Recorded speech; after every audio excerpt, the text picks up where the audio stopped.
here. Good to see you all. And I think we've already, in case you haven't noticed, our special guest, Song Ujung, Mrs. Lee now, was my student at Busan Yogo. And there's her mother, whom we're really honoring tonight, Mrs. Kim Im-soon. Welcome. And you will learn more about their story and how my story is a tiny part of their story. But I thank you, Diane, and for the encouragement, and Frank for letting me do this. So what we're going to do, I'm going to start with kind of telling you how it all came to be. We're going to show a few slides, and after that, I've asked Ned and Rosebud to maybe, or anybody that wants to, that's been to Aikwangwon, to say a couple of things. Then we have a video which is what kind of gave me the nudge to want to do this, that was produced by a volunteer at Aikwangwon, Vivian, who is somewhere at the coffee house right now. Vivian has been their tech person and I just have gotten to know her through all of this. So thanks to Vivian. Hi, Vivian. It's awesome, isn't it? We can see Korea.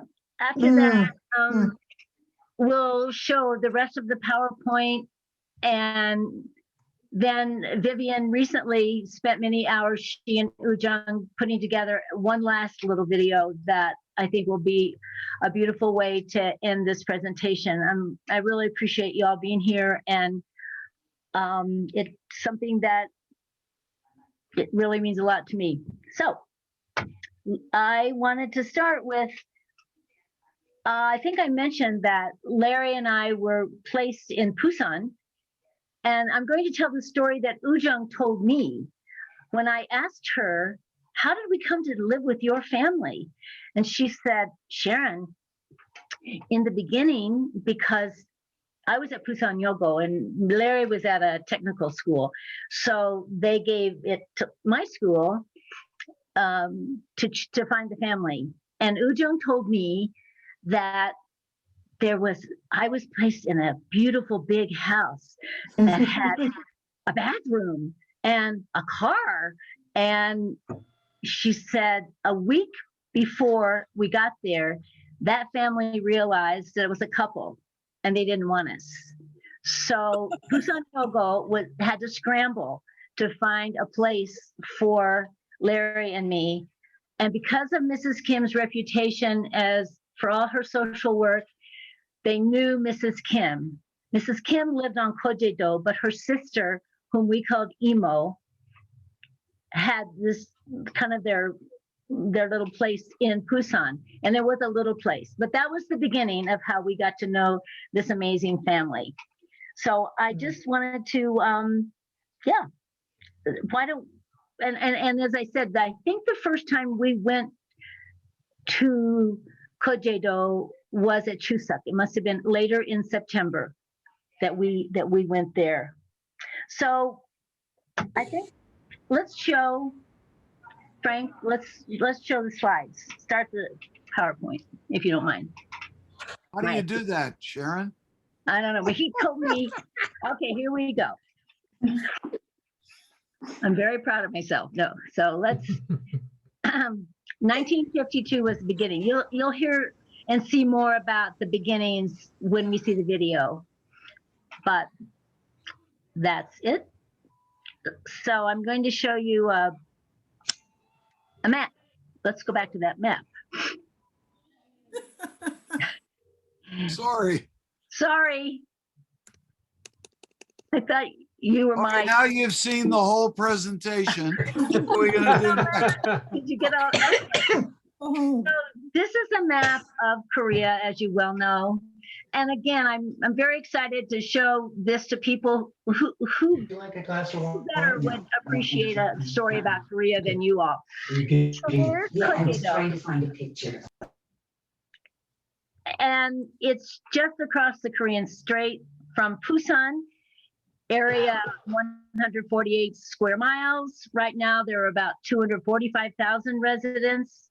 12,000 of whom are foreign, and a lot of them have to do with the shipyard. The largest shipyard in the world is now on Kojedo, and it's a big industry there. When we were there, it was all little fishing villages, totally different now. Also, I don't know, Ned, if you can remember, I thought it was about a 3-hour ferry boat ride. I'm not sure now. Now they say it takes about 20 minutes by car. There's a bridge and a tunnel from Busan. Also from what used to be used to be Chungmu. It's now Tongyong. There's another bridge, but there's no ferry service now. So that's where Kojedo is. Second largest, as you well know, the second largest island in Korea. Okay, next. Just give me a second. There you go. One thing when I was doing my research, and I realized that when Mike and I were there in 2012 for the anniversary, we were taken on a trip to the POW camp, but I read a lot more this time, and it was a pretty amazing story of, in case you don't know, of how they had to figure out where to put all these POWs, and it was Chinese, North Koreans, anti-communists, communists, and it was a big, huge camp. I can't even remember.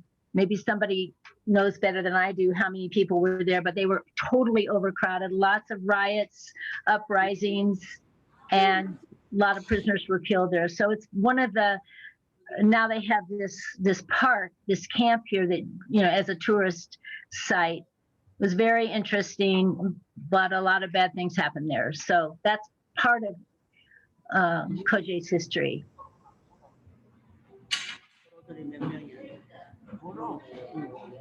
And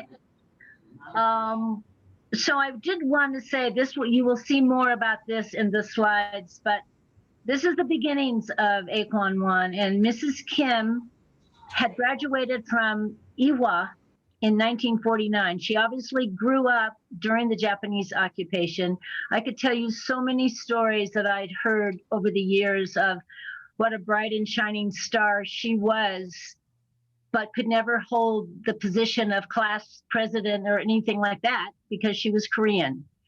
And she refugeed down to Kojedo in 1952 with our little Ujung there, 1-year-old Ujung on her back. So that in itself is a story.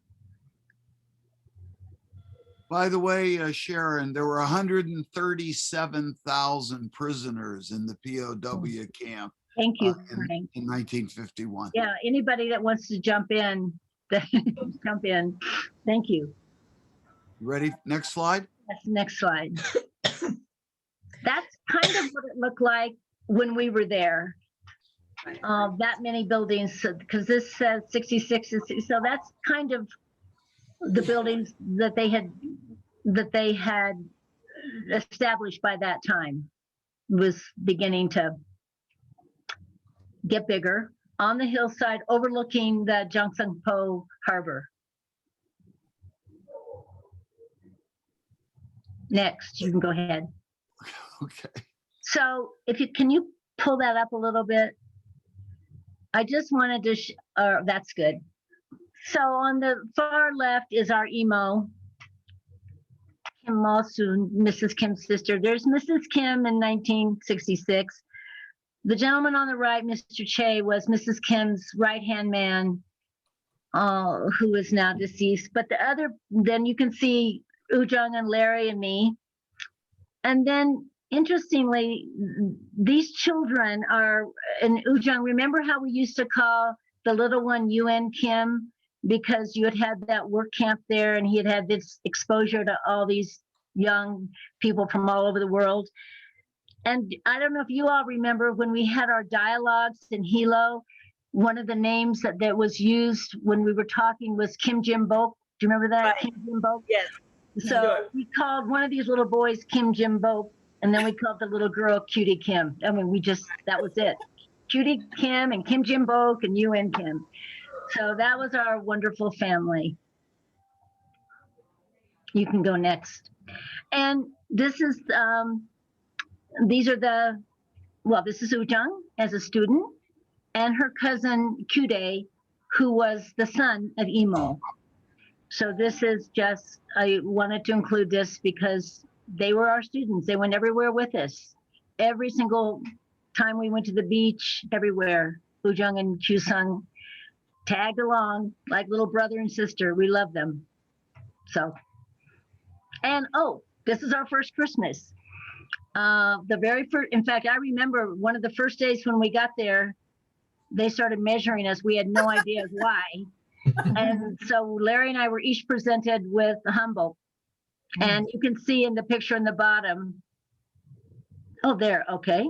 Oh, War Trash by Hajin. Yeah. Thank you, Charlie. Yes. Okay. Yeah. Okay. There's our Kumko Sangzangnim next to Mrs. Kim. Who has her arm around him? Yeah. Mrs. Kim loved Kumko Sangzangnim. We were very close. I have this picture. I love it. Now this one you can barely see, but in the back, the top picture is just, I think Larry and I and Rosebud and Ned are all in that with a bunch of kids. I mean, at this time, remember, it was an orphanage. These were kids that were orphaned during the Korean War or abandoned. And I can remember, and Rosebud, maybe you remember, every time we would go there, they would be waiting for us at on the steps, singing to us. Yeah. So, and the bottom picture is Larry, Mrs. Kim, Ned, Rosebud, Ujung, Kude, and me. So what I wanted to do now was stop the slides because Ned has a very close relationship with Mrs. Kim and has been to Aikwangwon the most recently, actually. So I thought I'd stop there and have Ned and then maybe Rosebud say a couple things. So and Jan, if you wanted to, anybody who's been there, but Ned particularly. So Ned, you're Okay, thanks for this chance to talk about Kojedo. It was, for us in 1967, when we first went there, it was idyllic. And when I was last there in 2014, it was still idyllic. It's really a beautiful spot on the South Coast. And what's ironic is these offshore islands were places in traditional Korea where they would send criminals. And I often thought, wow, to be a criminal back in the Chosun or the Koryo period wouldn't be so bad because you'd have to go and live in Kojedo. And for those of you who lived in the cooler climes, you would love Kojedo only because the climate is so, shall we say, salubrious. In the winter, it's chilly, but it isn't bitterly cold. And in the summer, it's warm, but not brutally hot. And it's one of these wonderful offshore islands where you can grow things 11 months out of the year. So it's just climatically a really great place. But more than just climatically being so hospitable, Aikwangwon was really, really hospitable to us. As Sharron is showing, I mean, they just poured lots of love on us. And not only Mrs. Kim and Ujung and Mr. Che and Kude, but also the orphans were really, really nice to see us too. They really welcomed us in sort of ways. It just, I don't want to wax on and on about it, but it just offered a nice respite. And for us who were living, even Busan, I know you guys who live in the rest of the country thought you were really suffering, but even for us in Busan, to get a Western breakfast in the morning, something which those of us having kimchi and rice for breakfast. And then they had a wonderful hot tub. So even though the weather might have been cold, and get a great bath throughout the winter, or at least the times we were there. And then had a nice refreshing shower.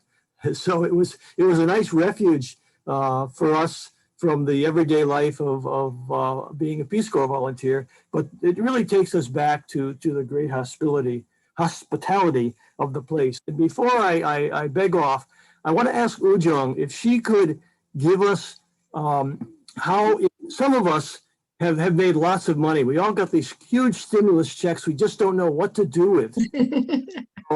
We were thinking that maybe Aikwangwon might be a place where some of the money could go if people want to contribute. I know I'm not, they're too polite to make a pitch, but I'll make the pitch because I'm not related to them other than by this great friendship. But it's a good place if you're, as Sharon's going to show you, it's moved from being an orphanage to being a place where they deal with the handicap, something which is so important in the 21st century. So just if you have an extra stimulus check, you can't figure out where to go, Aikwangwon is a great place to give. Anyway, enough from my pitches. Thanks, Sharon. Thank you, Ned. Thank you. Thank you. Ujung, Mrs. Kim, 감사합니다. 네, 감사합니다. As you said, we have a charity organization in the United States, where, which Sharon and Larry got involved in the very beginning, and Sharon is still a board member, Friends of Aikwangwon USA, placed in Virginia. And it's a nonprofit organization, certified, so you can send the money and then you can deduct from your income tax. It's legitimate. So later we can show the address. Well, you also have a Facebook page, don't you, Ujung? We have Facebook, and then you can come to the YouTube and ask for the Kojedo Aikwangwon and lots of videos that you can see how we are doing. And we also have a website in both in Korean and English. So you can come, Kojedo Aikwangwon, and then you can find us. Thank you. Rosebud, did you want to say something? Yeah, I just had a couple little memories. And the first thing is a few years back, I was watching a rerun of West Wing, the television show about the president, the made-up president. And in one episode, there was a guy in a Wall Street law firm meeting with all these heavy-duty capitalists. And they were talking about, I don't know, a tanker had been damaged by some other company's ship or something. And the guy says, well, we'll just have them make another tanker on Koje Island. And I went, Koje Island, Kojedo, oh my God. Like they know about it in the outside world. It was so cool, really. And this was like, I don't know, 6 or 7 years ago. And I still remember it. Anyway, wow. You're like, yay. Another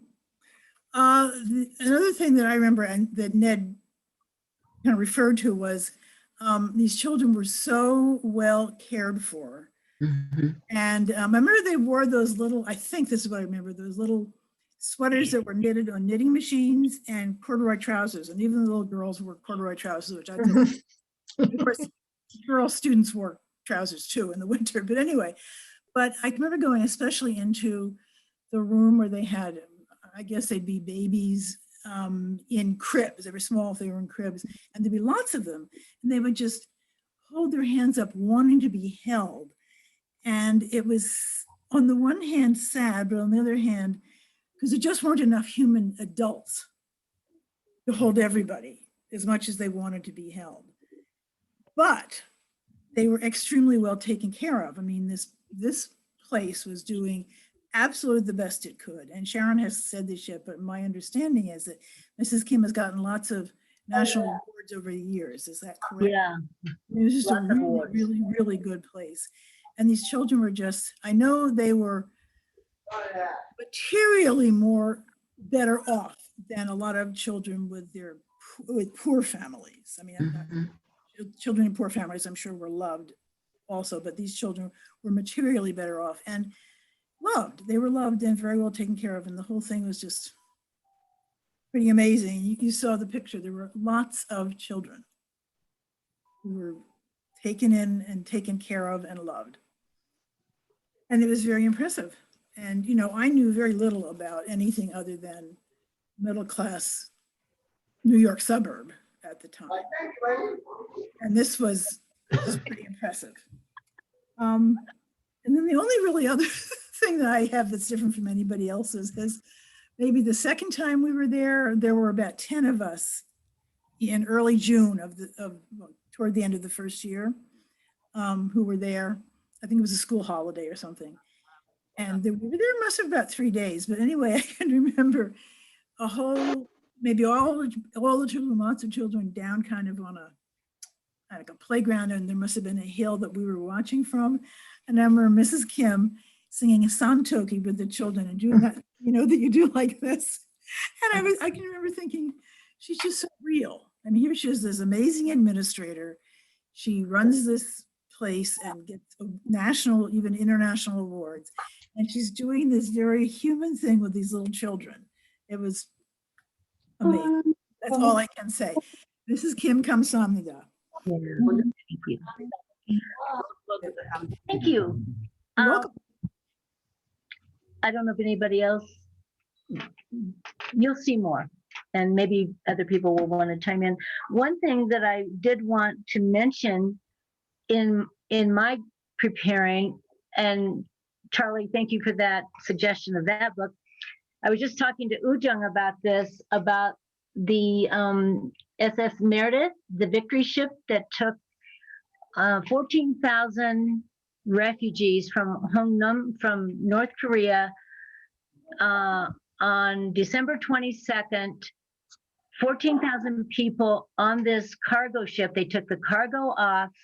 They put these people on, these North Koreans that were our enemy, but these people wanted to get out of North Korea.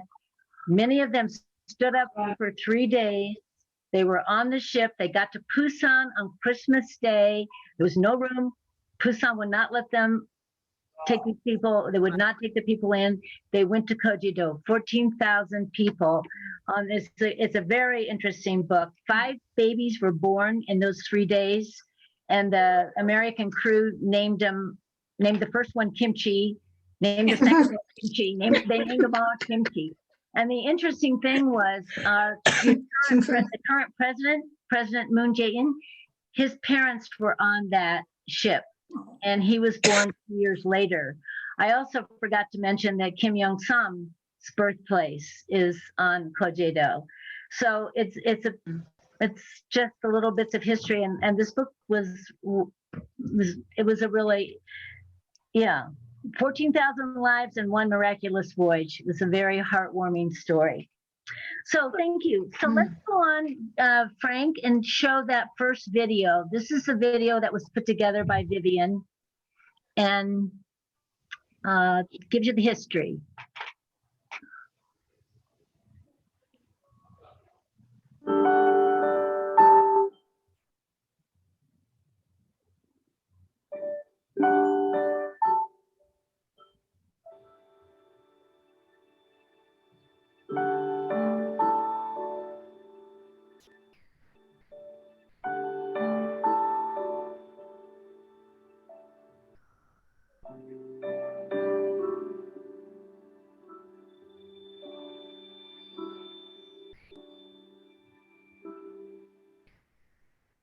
(6.25가) 나서 여기 피난을 왔어요. 그래서 피난 와서 그때 많은 이북 피난민들이 오고, 그래서 갓난 아기들이 많이 버리워져서 정부에서 나보고 그 아기를 좀 맡아달라고 해서 그래서 맡았어요. 못하겠다고 하룻밤 내내 기도했어요. 그래서 그 아이들, 이렇게 비참한 아이들 내가 어떻게 키울 수 있느냐고, 못하겠다고 하나님 앞에 기도했어요. 그런데 새벽 내내 기도하다가 아이들도 피곤해서 자버렸고, 나도 피곤해서 이렇게 앉아서 꼬꾸라져서 잠이 들었는데, 새벽에 멀리서 교회 종이 울렸어요. 그래서 내가 새벽 종이 울리는구나 하고 일어나려고 이렇게 하는데, 왜 네가 그런 비참한 아이들하고 사는데 네가 떨어지려고 하느냐. 그 아이들을 네 수준으로 이끌어 올리라 하는 큰 음성을 들었어요. 그래서 그 소리 듣고 깜짝 놀라서 내가 두 손 잡고 예 맞습니다 하나님 아버지, 나 평생토록 이 아이들하고 살겠습니다 하고 나도 모르게 그렇게 소원을 했어요. 우리 세상에서 버림받은 사람들이 사는 이곳에 하나님의 사랑의 빛이 항상 쪼이는 그런 동산이라 해서 애광원으로 했습니다. 그렇게 서원한 것이 어느 사이에 65년이 돼버렸어요.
these mentally disabled or physically disabled people are the same human beings, has the same hearts and same soul, although their expression or the way they communicate is different from us. To make it better, an equal place for everybody. That's my big dream.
Thank you, Frank.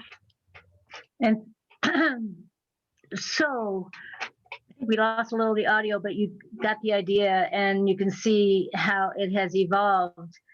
I also wanted to let you know that I guess it was after Ujung, you graduated from Yonsei and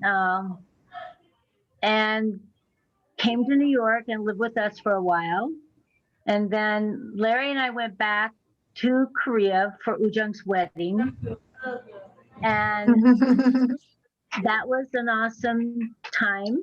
And I do have a funny story. It just occurred to me. Larry worked for TWA, so we took a lot of trips, and he was working in Far East marketing. We were in Hong Kong, and he had to stay a couple extra days, and I'm not a shopper, and so I was done with Hong Kong. So I asked if we could. Anyway, I got a visa. I wanted to go to Seoul, so I got on the plane and went to Seoul without knowing where I was going to stay or who I was going to see. But you know, that's where Ujung was, and I knew she was in the university at that time, and I thought I could probably find her. Well, it turns out, and now I think it could have been in May of 1980, because when I got there, well, first of all, let me say, I went home with the lady that I sat next to on the plane and spent the night with her. I mean, I didn't know where I was going. So she took me in and we exchanged dollars for won, and it was all really nice of them. But Ujung, it turned out, was not in Seoul because of student protests. And now I'm realizing, oh, it could have, because, you know, there was always student protests, but now I realize it could have been during the Gwangju episode that when that happened. It turned out I ended up seeing another friend. I had 2 days in Seoul and it was lovely, but it was kind of like, I don't know what I was thinking, just to get on a plane and go to Korea. But that was awesome. So then Woo Jung's husband got his PhD at North Carolina State. They came back, lived in Richmond, Virginia. So I'm telling you all this to let you know just how connected we've been. Mrs. Kim made many trips to New York when we were living there. And then about in 1990, early 1995, Woo Jung called me and said, Sharron, what are you doing these days? By that time, Larry and I were divorced, and I don't know what I was doing, but I was living in St. Louis. She said, Sharron, come to Kojedo and work at Kojeju Mundehak and live at Aikwangwon. And it just sounded like, that's exactly what I want to do. So I did. And I taught in the Department of Tourism. It wasn't a Peace Corps. It wasn't Peace Corps. They gave me a car. I mean, I drove around Kojedo in a little car. And it was an awesome experience living there with Mrs. Kim. And by now, you know, it had totally changed. It was now a home for the disabled. I don't know that I helped very much because I had a full-time position, but it was just an awesome, as Ned said, it was just the place to be. And I was so well taken care of and loved that year living at Aikwangwon. It was an awesome experience. And then since then, we went back serendipitously right after the revisit in 2012. That week that Mike and I went and were there in Seoul, the very next week was their 60th anniversary. So we went down for that, and that was an incredible experience too. So the intertwining of our families has been awesome. So what I think I would do now, would love to do, is show the rest of that PowerPoint and just bring you up to date. So there we were, Ned and Rosebud, and then, they came often.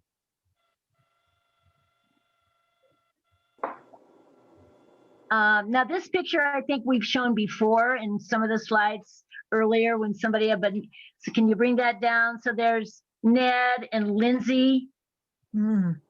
It's a kind of a blurry slide. Can you get that down at all, Frank? Okay, there's Mr. Che. Uh-oh. I'm going to fire you. I wouldn't blame you. That's it. Enough. Okay, Bill Wells, Aju Kun Kosung Zangnim, Larry, me, there's Rosebud, Jan, there's you, and there's David Alvord. So that was that. Did Rick take the picture? I don't know who took the picture. Well, Rick's not there. Oh, Rick took the Maybe picture. Rick. Yeah, Rick took the picture. But I think this next picture is from that same trip. There's Bill, Rosebud, Larry. Woo Jung, I don't know who that is. One of your staff next to Larry. I think he was a driver. Yeah. And Lindsay Pollock. There's Rick. John Keller. People remember John Keller. David Alvord. There's Mrs. Kim in front of Lindsay, and Ned and me. So I think that was the same trip. So we're wearing the same clothes.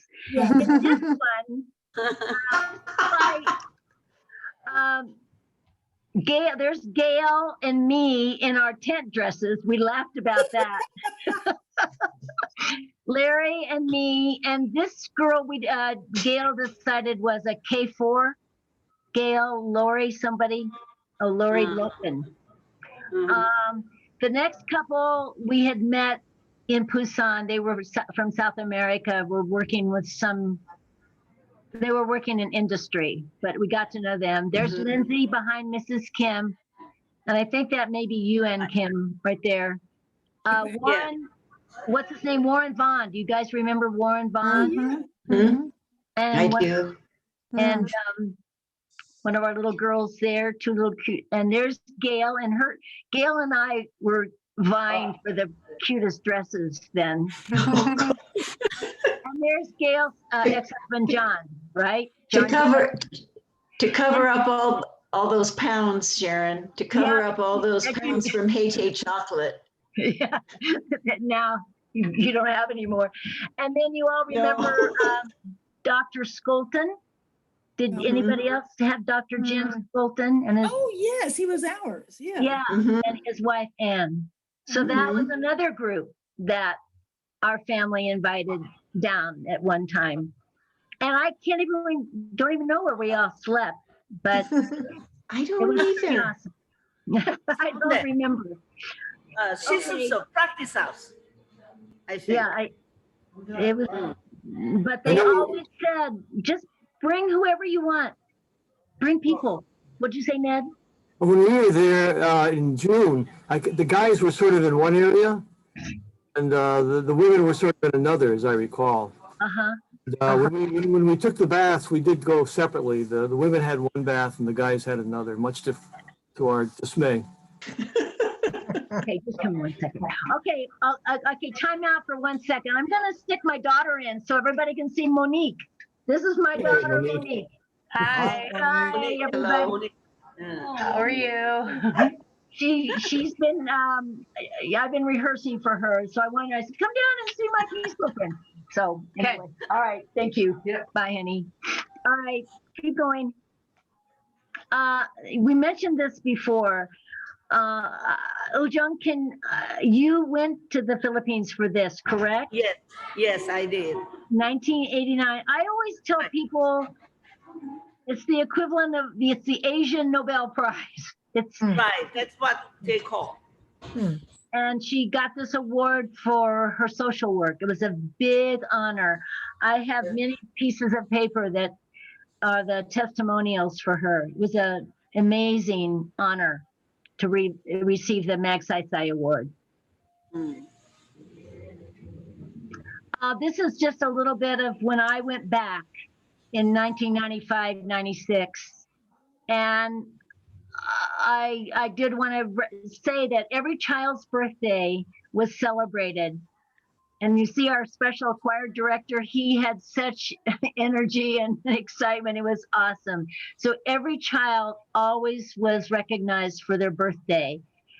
And the lower picture I had to put in because while we were there, Larry worked in their workshop and made this map. You know, I don't know how you do it you guys would know. He made this out of wood, this world map. And so this picture, of Mrs. Kim in front of it was there in 1995 when I went back. It's a very cherished possession of theirs that was made in 1966 by Larry Toulouse. So, Good. and that's just another birthday celebration. It was so awesome to see these. And so obviously this is when I was there, and by now it's all for the mentally and physically disabled. I wanted to mention this because I met a woman actually at an international fair in Busan, a woman sort of my age who was teaching in one of Hagwon, one of those after school things. And she was lonely. Everybody else there was in their 20s and she was not. So she came to visit me at Kojedo at Aikwangwon. And she had this brilliant idea of making a doll for every child at Aikwangwon and presented the idea to Mrs. Kim. And Mrs. Kim said, sure, go for it. So these are just a few pictures of the dolls in process. This woman here, the woman in the chair there is is one of the wives at the shipbuilding yard. At the shipbuilding yard, they had foreign advisors. So there was a big foreign community at that point on Kojedo. But the picture of me with the woman in the photo album, she was a random woman I met, and we got to talking. It turns out she was one of my students at Busan Yogo. That's her yearbook. I'm pointing to my picture. She said, "Singdingyam, Toulouse Singdingyam." I said, "Oh my gosh, I don't remember you, but you remember me." So that, of course. But anyway, so it was a pretty amazing event. And the next picture too, I think, is about. So the picture at the top is a lot of the foreigners that lived on Kojedo that got involved, the kids at the foreign school. The little Korean girl was one of my friends in Busan. It was just an awesome day that then we presented them. Mrs. Kim had a music and lunch for all of us. And and you can see the little guy in the lower right. Big day, but every child got a doll. It was a really beautiful event, a real highlight.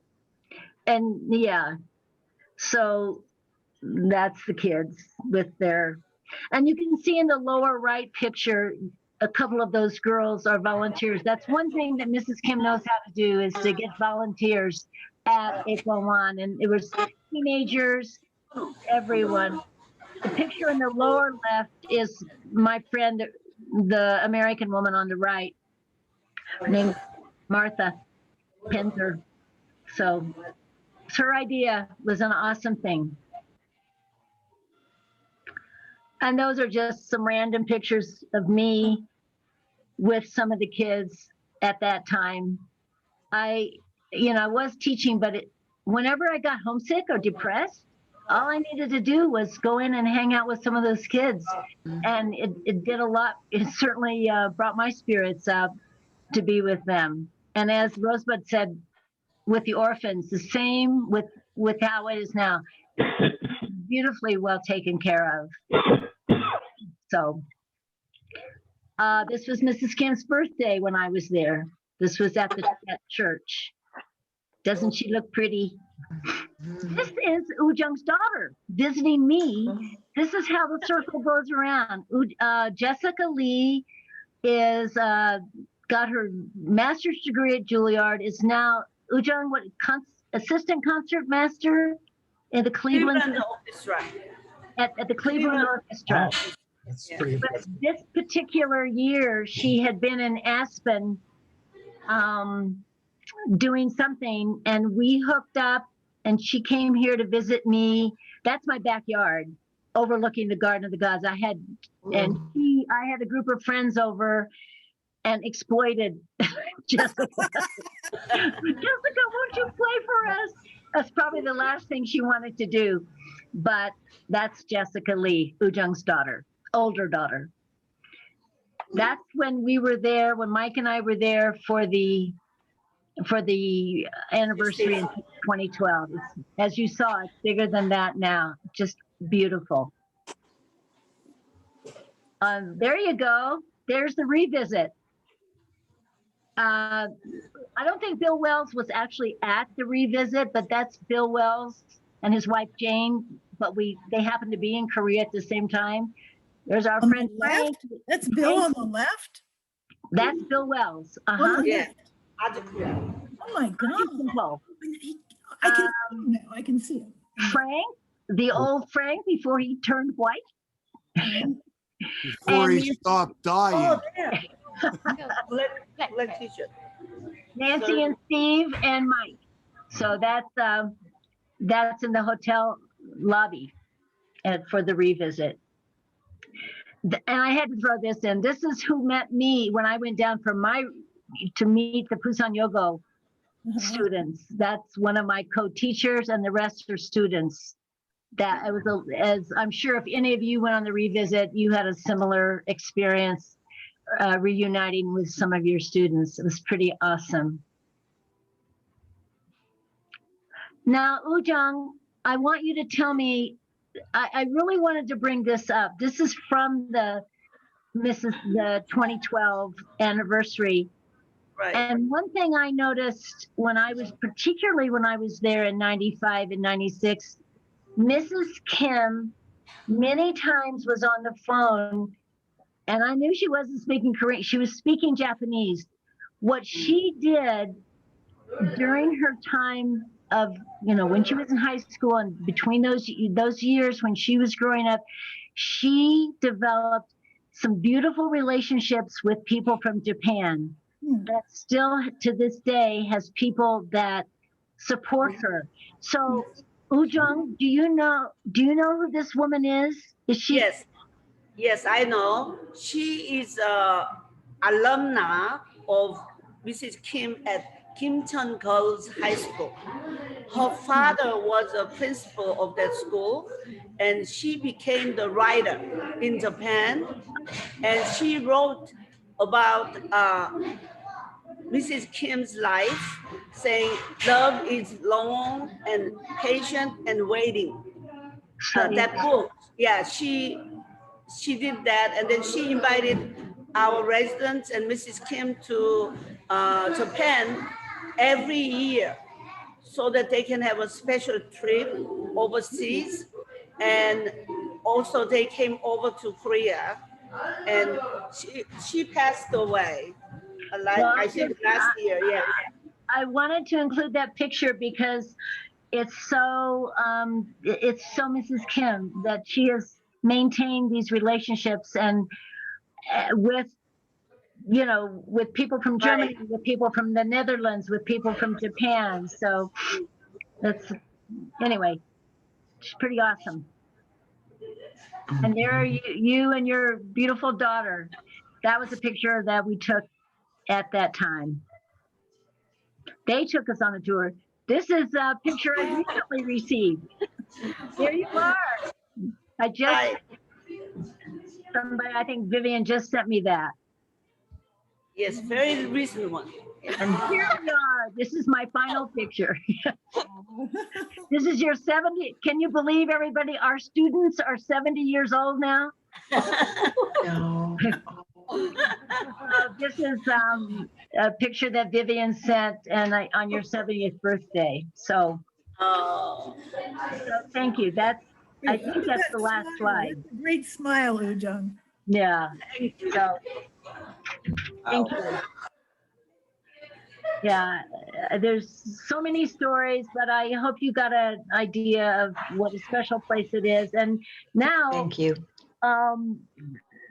I think Ujung told me that this is something that she and Vivian put together, I think in the last 24 hours or a few days ago, I had this idea that we should have Ujung here if she can make it. So Ujung, maybe you want to talk about this short little presentation you made? Oh, okay. Actually, Vivian worked so hard for this one, but since Sharon asked me to join you on the Zoom meeting, I was thinking that I wanted to have all the memories with Peace Corps, especially David Arvold. He came back in Korea in 1990s, early 1990s, and kept in touch. And then he came as a English teacher in Koje Island. And he brought many middle school students to Aikwangwon and did volunteer work. And he loved Aikwangwon so much, and Mrs. Kim. And he later went up to Seoul and taught Rear Admiral Philip Weizkopp's son, the football, and talked about Aikwangwon again. So Admiral Weizkopp came down, no telling to anybody. And I happened to be here in Koje in 2006, no? Yeah, 2006. So we talked about the history, how we met Arvold, and also how we maintained. And he later came back and realized that we had a long relationship with the US Navy from the very beginning because of the medical help from the chaplains, US chaplains, and medical people in Geneva base. He said, well, we have to re-energize this relationship.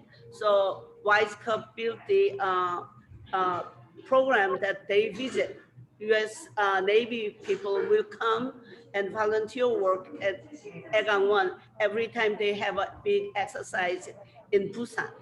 So they have been coming like every time, about 3 or 4 times until the COVID happens.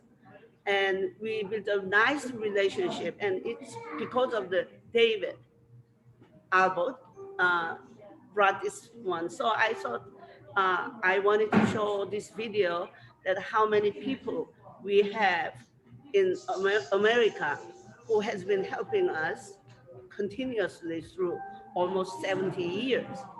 And I want to tell you, next year will be our 70th anniversary again. So I hope you all can come and visit us. That We'll would let be you know the awesome. date. Yes, and you can plan now, and I hope that COVID will disappear by then.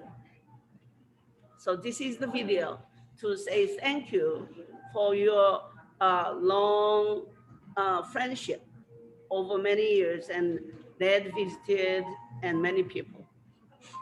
Thank you, Ujung. You ready? Yeah, let's go. September 14th, 1966.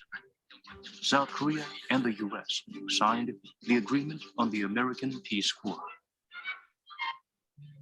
미국 평화봉사단 25전 33명과 26전 6명이 우리나라에 왔습니다. 이들은 앞으로 2년 동안 우리나라 중고등학교와 대학에서 영어 강좌를 갖게 됩니다.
Yeah, but it should be over pretty soon.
Thank you, Ujung. Wow, Thank you. that Thank is you for your wonderful, friendship. wonderful. Well, thank you all. I thank you, Diane, thank you, Frank, for doing that. And thank you, Ujung and Mrs. Kim. Yes. There's our Miss. This is a wonderful opportunity to see you again, Mrs. Omani. Nice. And thank you all for coming. I don't know what we have time for. I don't know. Anybody have any questions? Or Charlie? I have a question. I wonder where the children at Aikwangwon come from. Are they mostly from around the Busan area, or do they come from all over Korea? And how do you find them? Okay, in the beginning, very beginning, they came from all over Korea, but our government had a policy change, and now they are coming only from Jeju Island. Just from Jeju. Right. So if they want to come to Aikwangwon in different facilities, they have to move into Jeju Island and live here for at least a year, and then come in. Unfortunately, there are many calls always coming from other cities. They want to come in, and we have a long waiting list. But now government controls most of them who will be admitted. And then, of course, we screen them, but mostly it's government decision. I wanted to mention that way in the beginning, there was a little newsletter. I mean, this is 1999. Now, quarterly, I'm getting these wonderful magazines, and they're in English and Korean, and they're wonderful. And Ujung, I was looking through one, and I saw one of your. It was identified as one of your teachers, but all the students were Black. And then I started reading more, and I realized that it was an Aikwangwon teacher that joined. What do you call the Korean Peace Corps? Quaker? Oh yeah, the principal. Rwanda. Yes, and the principal. Talk about a full circle. So right. Ex-teacher at Aikwangwon joined Quaker and went to Rwanda and was working with disabled children in Rwanda. How's that? That was pretty awesome. Right. You can get our newsletter on our website. You can always read. Yes. Yeah. Well, they're lovely. So, and I was wondering, Ujung, do you have babies now? No, not very young babies anymore. You know, we used to have like 3 months old, but now the youngest one is about 12 years old, and they grew up. But we are not getting any young babies. Our government has a good system now. You know, most of them, they are trying to take care of them at home. That's a little bit unfortunate, because if they come early, we can do lots of training and exercise and give us therapy so that they could be better. But, you know, I know how parents feel about their disabled children. So they want to keep them as long as they could at home And then it's very difficult situation when they come later to re-educate them, retrain them. And Yes. they will stay there for the rest of their lives. Yes, they can. But what we are trying is to train them as much as we could and move to the Aikwangwon from Mindeleji, which is severely disabled. And then later they could move to the group home in Seongbinmao in town. And then after that, they could live by themselves with the least help, or get married or move out to the family again, hopefully.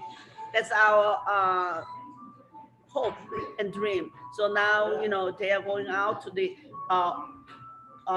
regular apartment in town, 3, 4 of them, and then teacher goes out with them during the evening and night and come back to Aikwangwon during the daytime and do the exercises or work here and then go back. And that's the first step that we are trying to make them to be self-reliant and become more independent.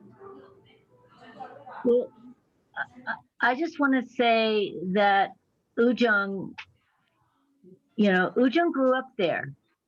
And Yeah. the story that I heard, Ujung, is that, you know, when Mrs. Kim took those 7 babies on, you know, she was breastfeeding Ujung, she was breastfeeding 7 other babies too. Oh my God. And she, as I heard the story, you were, you know, it was in the 50s. It was right after the war, and that you were 6 years old. And when you got called up to Mrs. Kim's house, you thought you were sick because that's when you went up there if you were sick.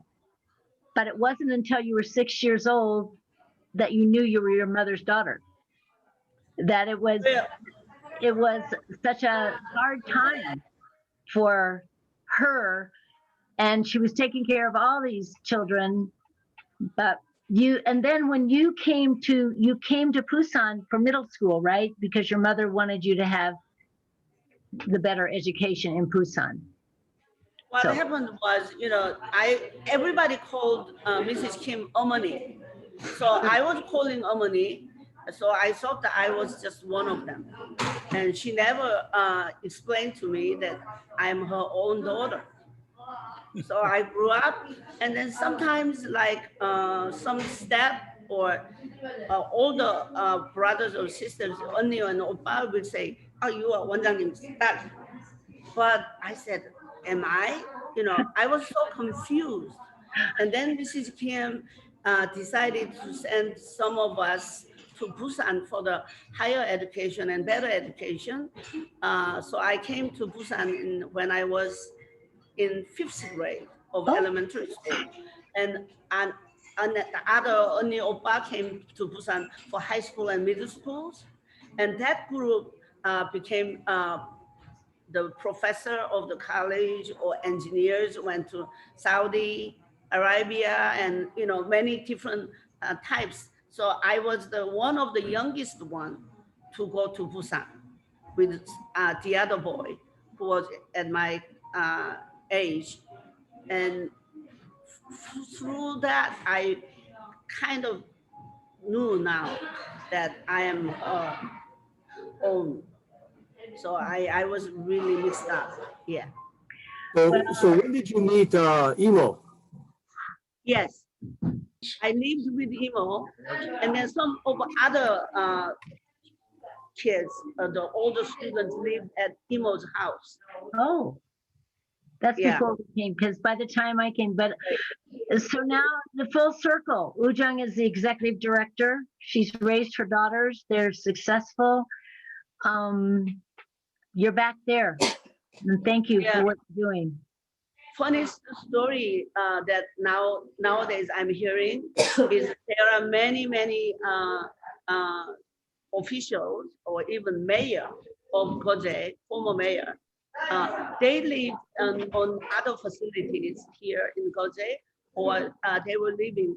But they were so poor, you know. they didn't have any nice number 2 pencils or white notebooks and those things. But Aikwangwon, all of us had nice ones. And then we always had the best Gerber baby food and everything. Gerber when baby we went yes, and when we went to school, we never felt that we were orphans. We were better off. So I heard the story. They were saying they always wanted to become the orphan so that they could come into Aikwangwon and We live. want to be And orphans. one of them later became the lawyer.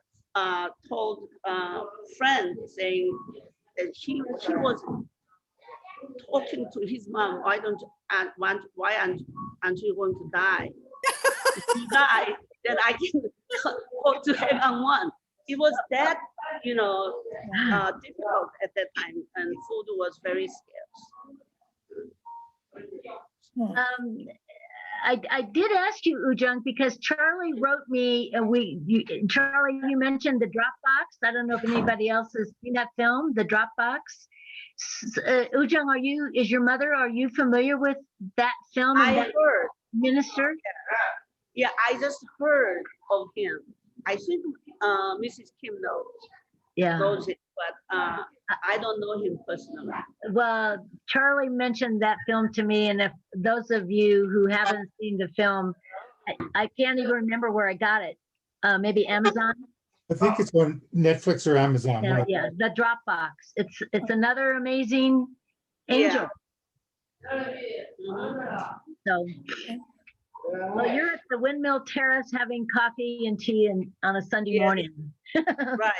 I mean, this is the place where our residents can come and be trained to use how to use money and how to select and get socialized with other people and people from the community.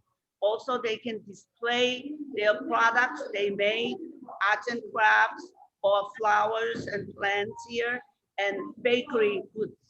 So we can sell and display, and they learn how to use money and socialize. And the whole That's wall. what they're doing. They're socializing. Yes. It's a very good place, and then most relaxing area that all of us can come up here at any time and enjoy the lovely views and flowers from our greenhouse. Very nice. And this wall is done by Alex and Vivian last year. They display pictures of our residents and their products resident made. So it's a very nice place. You have to come and see. I encourage any of you, if you're on your next trip to Korea, go to Kojedo. It's you will be now you know Ujung, Mrs. Kim, you will be very welcome, as we were 60 years ago. So thank you. Thank you for coming, Ujung. Oh, you're welcome. Thank you so much for inviting me and Mrs. Kim today. And I remember, Rosebud, that I played the wedding march for you. Did you? Okay. Yes. Can I tell a story about cultural differences? Yes. The first summer that we were there, several of us went out to Haeundae, which is this beautiful beach outside Busan, beautiful, long, white, sandy beach. And Ned and I had been going out there for quite a while by July, I was getting brown, and I was going to be getting married later in the summer, wearing a white gown, and I was just going to look so great. Pants and white gown. This one Sunday, I guess Saturday or Sunday, I was out there and I ran into Ujung, and she said, "Oh, Rosebud, you're so brown." I said, "Yeah." And she said, "But you're getting married later in the summer. Like there are going to be all these people looking at you and like a farmer or something, you know." Brown. She thought it was bad. I thought it was good. And it wasn't until years later that I realized why it was so different. Right. Yeah, I'm sure I you don't even remember that, Ujung, but I do. I said it was yes, so cool. because everybody has a umbrella, you say, for the protecting your face from the sun. All Koreans had that umbrella. Uh-huh. Yes. And I got so much tan from Larry and Sharon and going to the beach. And when I went back to school that summer, everybody didn't recognize me. Oh, boy. Wow. I was so brown. Well, sweet memories. Thank you all for indulging me. It was wonderful, Sharon. Thanks, Uh, Sharon. It was wonderful. Thank you, Ujung. yeah, thank you, Ujang. You're Thank welcome. Thank you. Thank you for, yeah, it was, I know we all have our special memories because of this amazing country and the amazing people. And when I read this book about these people standing on the ship, and the guy actually the commander of the ship after this left the Navy and became a Benedictine monk. Oh, Yeah, LaRue was his name. And but they kept saying they couldn't believe the stoicism. There was not a peep. They stood on this deck like sardines for 3 days. For 3 Yes. days. And 5 babies were born. It was Dr. just- Hyun, Dr. Hyun Hong-hak was the person who initiated this one. And he's a very good friend of Mrs. Kim. And Oh, I wow. met him in Philadelphia when I was in the States. And he brought those people to Koje Island. And one of the Kimchi Fives is my alumna of elementary school in Jacksonville. Really? One of the Yes. Kimchi Five? Yes, Oh, he still lives here in Koje. Yeah, now that was amazing. It's just amazing. So, yes. and the only other person, the famous person, and is Ned gone? He had to leave. This person, anybody know this person? He's so chin. I forgot about it, putting him in there, but there, it was all about these battles in the 1500s and the Oakpo, down in that area, but that's another story. Yisun Chin. Right.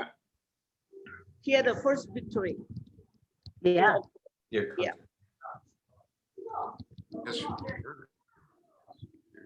So, thank you. Thank you. Thank you, Frank. Thank you, Sharon.